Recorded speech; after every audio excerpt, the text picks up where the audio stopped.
over the course of my life, I always looked for something to latch onto, something that I could call my own.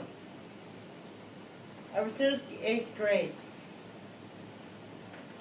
basketball came into my life. My first coach taught me everything I needed to know about the game. And within, I'd say, a month or so of playing it, I knew that it would be my thing for the rest of my life. I knew that it was something that I could love, something that I could put my heart and soul into. And to this point, I'm very happy to say that all the hard work and time that I spent working on my game, traveling around, playing for different teams, different coaches, and everything that goes into being an athlete has paid off. Pretty much everything that is good has come in my life because of basketball.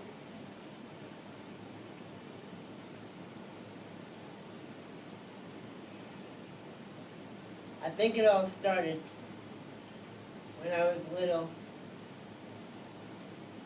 and my brother was playing sports and I had to sit on the sidelines because I couldn't keep up with him running around playing sports with the neighborhood kids like I wanted to. And then one day I asked my father to lift me up, and I was able to dunk the basketball. And from that day forward, I felt invincible to the point where I could do anything. And as I hung from the rim, I knew that as long as I worked hard, the sky was the limit.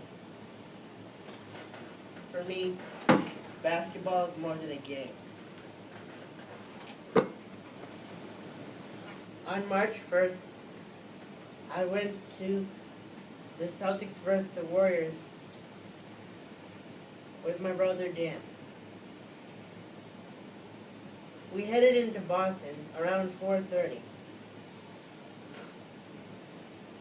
We regularly attend Celtics games together. It's exciting and all, but since we do it on a regular basis, it was kind of an afterthought. When we arrived there, we went through our normal process of exchanging our tickets for accessible ones. We were moved to Loge Box 4, right above the court on the overhang balcony. When the game started, after all the introductions had taken place, I noticed a kid to the left of me, about 25. I noticed something different about him though. He was in a power chair, similar to mine. I noticed that he had a spinal cord injury, C4 to be exact, which is an injury to the fourth vertebra on the spinal cord.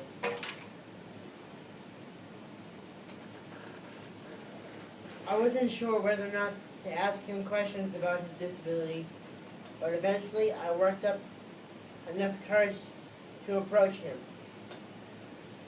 After talking to him for a while, I found out his name was Chris, and he was with his friend Matt, who has been his best friend all his life. Matt had stuck by his side when all his friends and his girlfriend were too scared to stick around just because of his newfound disability. Throughout the game, me and Chris had casual conversation about life. Over time, as the game progressed, I got more comfortable to ask him questions about his disability. I realized that Chris wasn't as confident in himself since the accident. He was a vibrant young man with a lot of athletic ability and promise for the future. When the accident occurred, all that seemed to go out the window, and he was kind of lost. He didn't really know where to go, and was kind of searching for a direction. I saw this as an opportunity to step in and share my life story in the hopes that I would inspire change and give him hope that even though he had a disability, his life could still be rewarding. So I continued to tell Chris about my life at Stonehill College and my life as a professional wheelchair athlete and all the places I had visited, traveling around playing basketball with my team, with my family and friends by my side. Chris was very intrigued and inspired by my story, and I hope that one day, from the stories that I've told Chris, that he will feel inspired and reinvigorated with hope, just as he had inspired me on the same day that I had changed his life.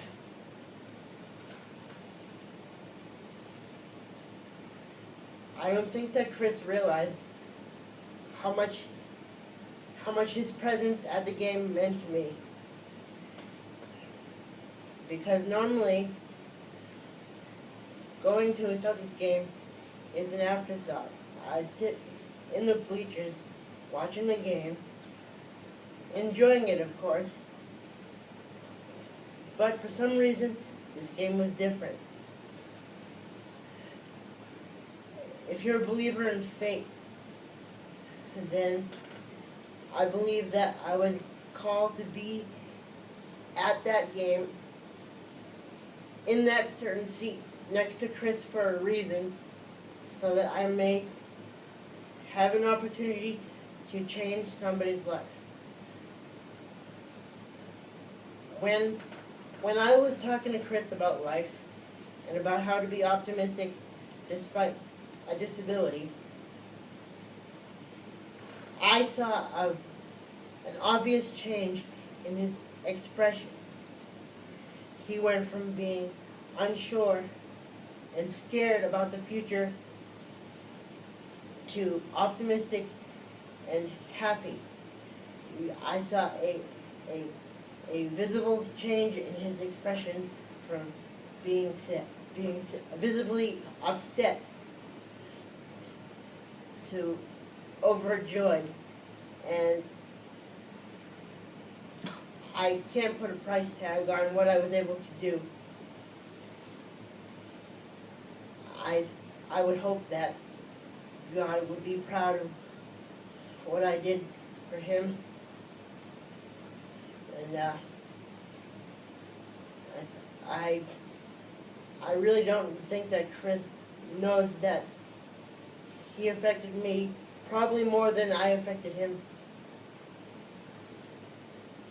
And Chris is always going to be in my heart. I think about him every day, hoping that he still maintains that positive attitude. Because I know that my life has changed forever.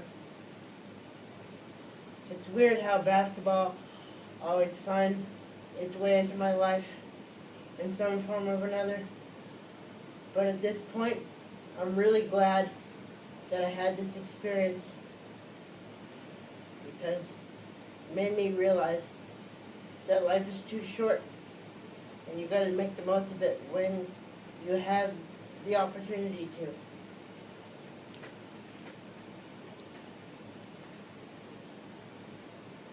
Three more minutes left. I'll cut out that part. You done?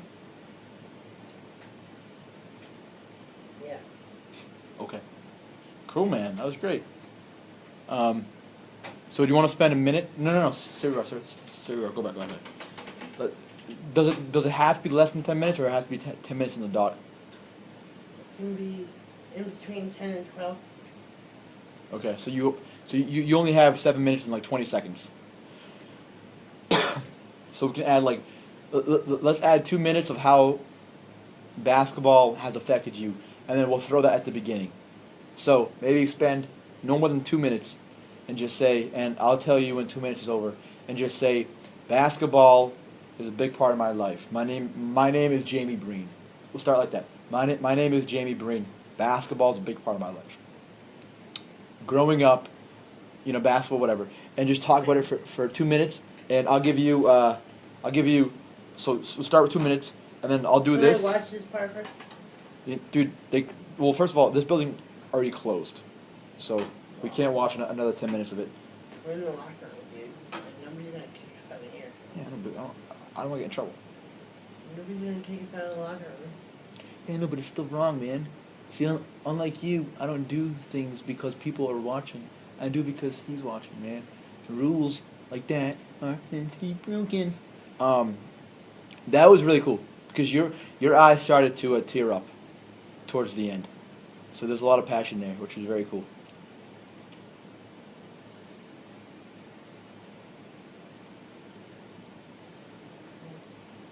What?